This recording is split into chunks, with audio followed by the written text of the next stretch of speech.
você tá, meu amigo e minha amiga internauta? Sejam bem-vindos ao nosso canal, mais uma semana juntos, estudando a Palavra de Deus. Essa semana nós vamos falar sobre o poder da oração intercessora, ou como alguns falam por aí, oração intercessória.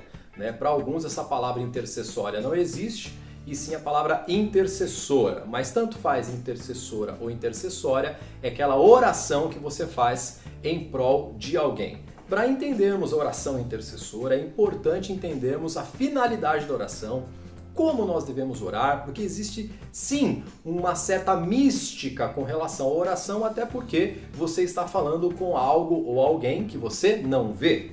Para nós cristãos, não é algo, mas sim alguém. E falar com alguém que você não vê pode até parecer, em alguns casos, algum problema mental, como por exemplo a esquizofrenia, onde você vê aquilo que não existe e se comunica com aquilo que não existe.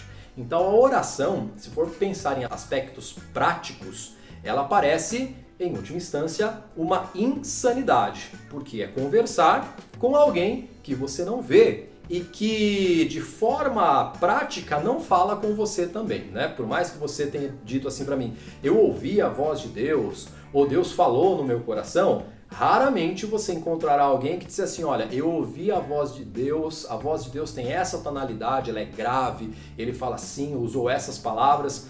Então, esse tipo de realidade, alguma outra pessoa relata que ouve esse tipo de coisa, mas na maioria nós dizemos que ouvi a voz de Deus através de uma pessoa que falou comigo, através de um pensamento que eu tive, através de um sonho que eu tive, até porque Deus diz que se revela às pessoas através de sonhos, visões e dos seus profetas. Então a voz de Deus é colocada ali e também, de forma muito específica, através da sua própria palavra. Eu leio a palavra de Deus e ouço a voz de Deus. Agora estou dizendo de forma prática, ouvir a voz, como você está ouvindo a minha voz, pouquíssimas pessoas afirmam ter ouvido isso de Deus. Então, estou dizendo que você está falando com alguém sozinho, parece, sem ter uma devolutiva, sem ter uma resposta. Não é um diálogo, é um monólogo, por assim dizer, com alguém que você não vê. Por isso que faz muito sentido, por exemplo, para o catolicismo, termos entidades personificadas, que são chamados santos. Você está olhando para alguém, se comunicando com alguém, falando com alguém que parece de fato ser pessoal e existir. Então todas essas místicas nós vamos tentar debater um pouquinho aqui durante essa semana. Mas eu quero